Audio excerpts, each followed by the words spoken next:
রাত অনেক হয়েছে। গয়েশপুর গ্রামের সকলে গভীর ঘুমে আচ্ছন্ন।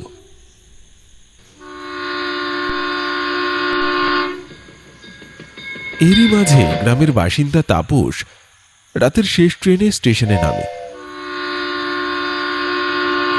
আজকে সত্যি মহাজনের কাছ থেকে ফিরতে ফিরতে অনেকটা রাত হয়ে গেল।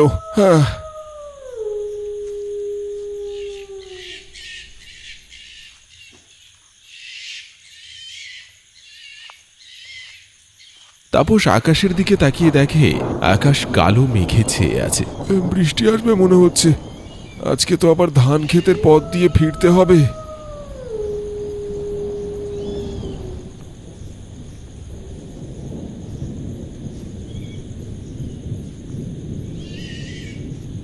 তাপস পা চালিয়ে এগিয়ে যায় ধান ক্ষেতের কাঁচা পথে। মাঝখানে সরু কাঁচা রাস্তা আর দুই পাশে সারি সারি ধান ক্ষেত। তাপস পা চালিয়ে এগিয়ে যেতে থাকে।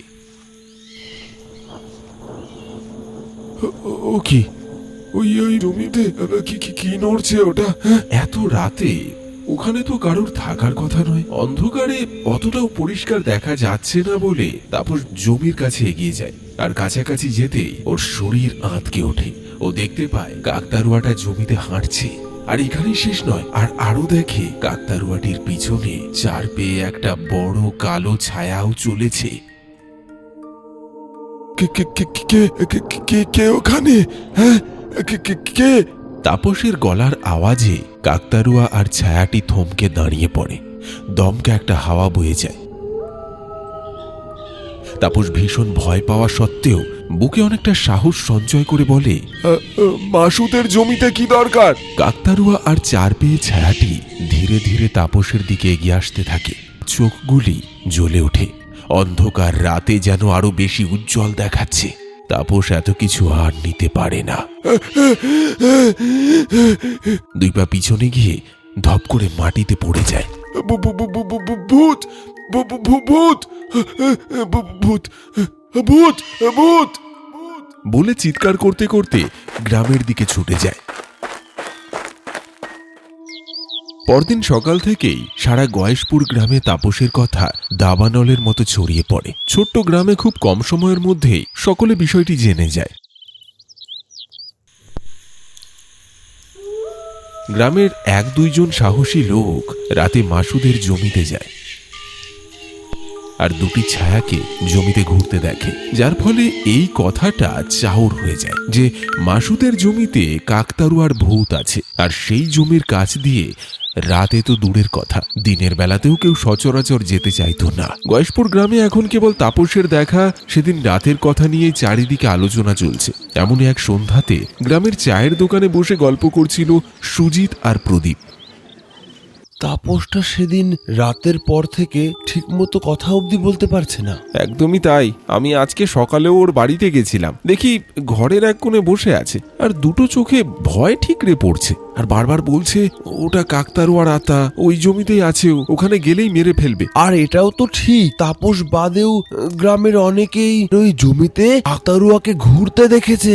লাঠির ওপরে খড় দিয়ে তৈরি জিনিসটা কিভাবে চলতে পারে সেটাই তো আশ্চর্যের ব্যাপার। আবার দিনের বেলাতেও ওই জমিতে গেছে, গিয়ে দেখে কাকতারুয়াটা জমির মাঝখানে রয়েছে। যদিও ভয়ে এখন আর কেউ আর ওদিকে যেতে চায় না। আর সব থেকে দুঃখের বিষয় যে ওই জমির মালিক মাসুদকেও 1 মাস ধরে কোথাও খুঁজে পাওয়া যাচ্ছে না। আরে পুলিশও তো কত খুঁজলো, কোথাও পাওয়া গেল না। আর ওর কোনো আপন মানুষ বলতেও কেউ তো ছিল না। হাসি খুশি মিশুকে মানুষটা আর ওর বলদটা দুজনেই যে কোথায় গেল কে জানে। আরে এই সময়তেই তো প্রতি বছর জমিতে ধান বুনতো।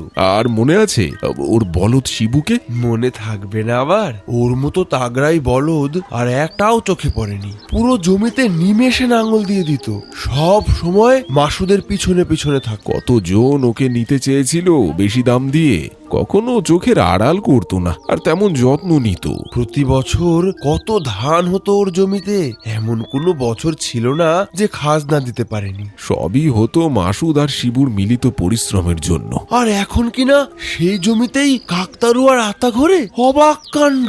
কিন্তু এটা যে কোনো দুষ্টু মানুষের কাজ নয়, তাও তো অনেক মানুষ নিজের চোখেই দেখেছে। আর কি, এসব নিয়েই জীবনে এগিয়ে যেতে হবে। ও ভালো কথা, কালকে হাটে যেতে হবে, মনে আছে তো? সার কিনতে হবে। মনে থাকবে না আবার? একদম মনে আছে। দুপুরে খেয়ে দিয়ে বেরিয়ে পড়বো। কদিন ধরেই হঠাৎ করেই মুষলধারে বৃষ্টি হচ্ছে, কাজ সেরে তাড়াতাড়ি বাড়িতে ফিরলেই শান্তি। একদম ঠিক বলেছ।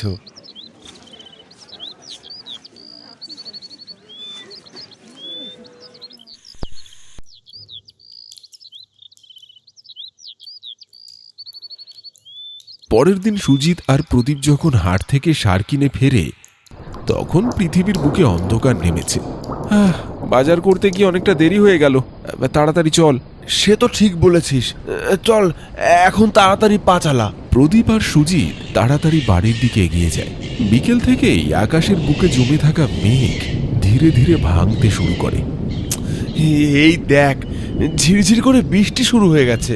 এখনো তো অনেকটাই পথ বাকি আছে, আমরা ভিজে গেলেও অসুবিধা নেই। তবে এই সারে বৃষ্টির জল পড়লে বিপদ, অনেক দামের জিনিস নষ্ট হয়ে যাবে।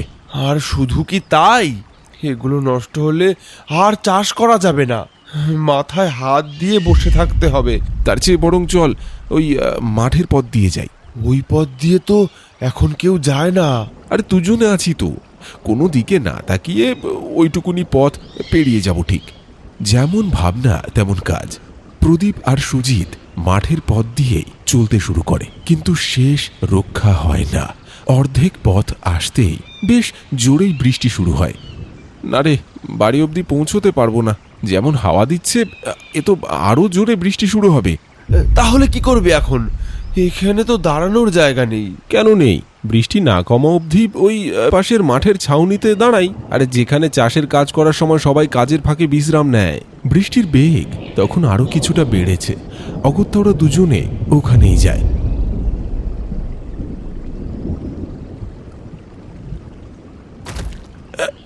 একদম ঠিক সময় চলে এলাম, আর একটু দেরি করলেই। প্রদীপ আরো কিছু বলতে যাচ্ছিল, ঠিক তখনই সুজিত প্রদীপকে আটকে দেয়। প্রদীপ, দেখ দেখ, ওই জমিতে ওটা কি? অন্ধকারে দুজনেই সেদিকে তাকিয়ে থাকে। প্রথমে ঠিক বুঝতে না পারলেও কিছু সময় সেদিকে তাকিয়ে চোখ সইতেই, আরে ওটা তো কাকতারুয়া, জমির মধ্যে হেঁটে বেড়াচ্ছে। সাথে আরেকটি চার পেয়ে কালো ছায়াও তো সঙ্গে রয়েছে। আর আর ওটাই তো মাসুদের জমি। প্রদীপ নিজেকে বেশ কিছুটা সামলাতে পারলেও প্রদীপ যার পরনায় ভয় পায়। তার মানে সবাই ঠিক বলে, মাসুদের জমিতে কাকতারুয়ার ভূত আছে। আর এখানে থেকে লাভ নেই, এখনই চল বলছি, না হলে বেঘরে প্রাণ দিতে হবে। ও আমাদের কোনো ক্ষতি করতে চায় না, না হলে এত সময়। প্রদীপের এইসব কথা বলতে বলতেই চোখের নিমেষে কাকতারুয়া আর কালো ছায়া সেই ছাউনির সামনে এসে দাঁড়ায়। বৃষ্টির রাতে কাকতারুয়াটিকে দেখে ভয় পাওয়ার থেকে দুজনে যেন কষ্ট পেল বেশি। গায়ের সাথে লেগে থাকা খড়গুলি অর্ধেক পুড়ে গেছে, গায়ে পরানো জামা জায়গায় জায়গায় ছিঁড়ে গেছে। হঠাৎ করেই কাকতারুয়াটি বলে ওঠে, ভয় পেও না, আমি তোমাদের কোনো ক্ষতি করব না। আমি মাসুদ, আর এই হলো শিবু। মাসুদ, তুমি? এ কি করে সম্ভব? আমি অনেক দিন ধরেই সবকিছু বলতে চাই, কিন্তু সবাই আমাকে ভয় পেয়ে চলে যাচ্ছে। আজ তোমরা এসেছো, তোমাদেরকেই সবটা বলি। আসলে আমি বা শিবু দুজনেই কেউ বেঁচে নেই। বেঁচে নেই? কি সব বলছো? কথাটা শুনতে অবাক লাগলেও এটাই সত্যি। আজ থেকে 1 মাস আগেই আমি মারা গেছি। এর জন্যই 1 মাস ধরে তোমার কোনো খবর নেই? ঠিক কি হয়েছে বলো তো? সব বলছি।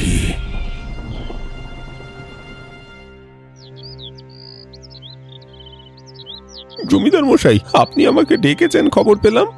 তোকে দরকার আছে। আমি বেশি ঘুরিয়ে পেঁচিয়ে বলা কথা পছন্দ করি না, তাই সোজাসুজি বলছি, তোর ওই বলদটাকে আমার চাই। গয়েশপুরে ওরকম তাগড়াই বলদ আর দুটো নেই, ওটা আমার ভালো কাজে লাগবে। 1000 টাকা দিয়ে দেব। এ কি বলছেন? এই দুনিয়াতে ও ছাড়া আমার কেউ নেই। আপনি ওকে ছেড়ে দিন বাবু, আপনার তো অনেক টাকা, আপনি চাইলে কত বলদ কিনতে পারেন। অত কথা শুনতে চাই না, আমার ওকেই লাগবে। যা, 2000 দেব।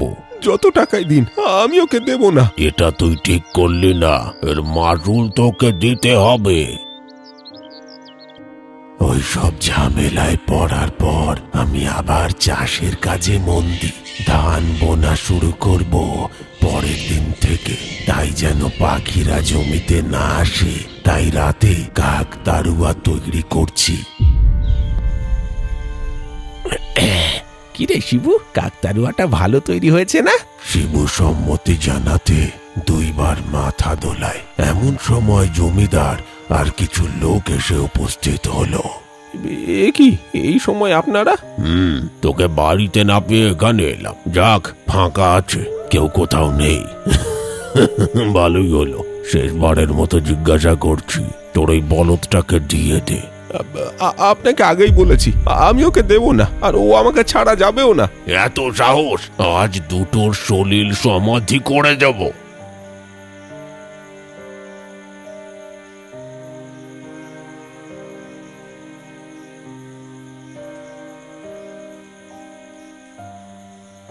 আর তবে থেকে আমার আত্মা এই কাকতারুয়ার ভিতরেই আটকে আছে। জমিদারটা যে এতটা নীচ ভাবতেও পারছি না। ছি, একটা অবলা প্রাণীকে জোর করে কেড়ে নিতে এত বড় পাপ করলো। তার শাস্তি তো জমিদার পেয়েছে। আমাদের মৃত্যুর 7 দিন পর আমাদের দেখে রাতে ওর বাড়িতে ও হার্ট ফেল করে মারা যায়। আচ্ছা, তবে এটাই ওই বদমাইশ জমিদারটার হার্ট ফেল করার আসল কারণ। আমাদের কথাটা কাউকে জানানোর দরকার ছিল। তোমরা যে সবার মতো ভয় না পেয়ে শুনলে, তার জন্য ধন্যবাদ। কাকতাড়ুয়া ওরফে মাসুদ আর শিবু ফিরে যায় তাদের জমিতে, আর ঠিক জমির মাঝখানে দাঁড়িয়ে থাকে কাকতাড়ুয়াটি। এক ভয়ঙ্কর অথচ বেদনাদায়ক অভিজ্ঞতার সামিল হয়ে থাকে প্রদীপ আর সুজিত।